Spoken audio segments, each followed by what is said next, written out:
11 people are now thought to have died after a plane crashed into a West Sussex main road during an air show, police have said. This figure could rise further as police continue their investigation, Assistant Chief Constable of Sussex Police Steve Barry added. The vintage jet plummeted into traffic on the A27 on Saturday after attempting a loop maneuver. Some victims of the accident have been named by their families.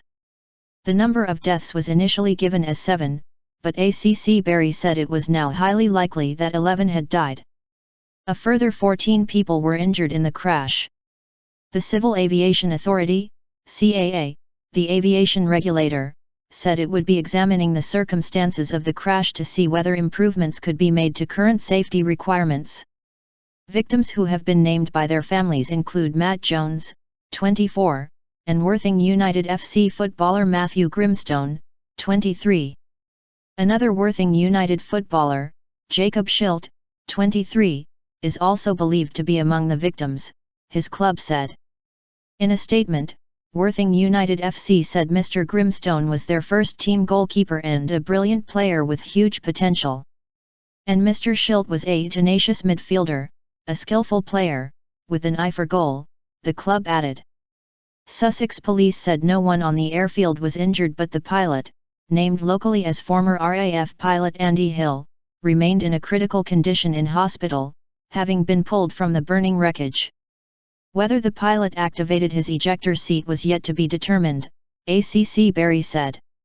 He said the removal of victims' bodies was likely to continue throughout Monday, and it was quite possible more would be discovered.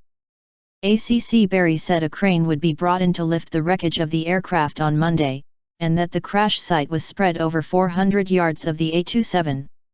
The site remains hazardous, and fuel is still on the plane, police confirmed. The CAA said it would be assisting the Air Accidents Investigation Branch, which is continuing to investigate the scene alongside the police.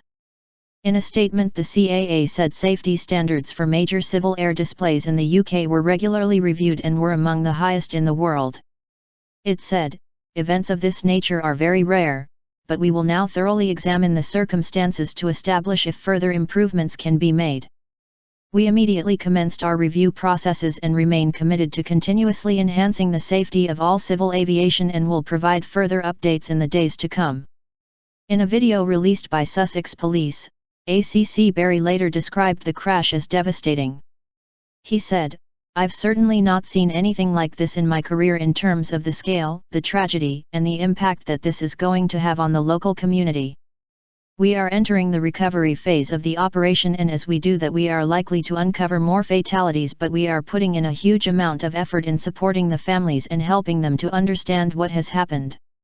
He appealed to drivers to avoid the area, saying the A27, which was badly damaged during the crash, would be closed for at least another 2 days. The crash happened at 13:20 BST on Saturday as the Hawker Hunter jet came out of a loop maneuver. It then smashed into the A27, sending a fireball across the carriageway. Neil McCarthy, a friend of pilot Andy Hill, told the BBC News Channel that the loop maneuver was regarded as one of the most dangerous to attempt. He said, "If you don't have the right entry speed, the right pull back on the stick, the G-force, the right gate height at the top of the loop maneuver, it can go wrong pretty quick." Captain Mike Vivian, former Chief Flight Operations Inspector for the CAA, told the BBC lessons would be learned from the tragedy. "In any accident like this where there is tragedy, it's right to review it in detail," he said.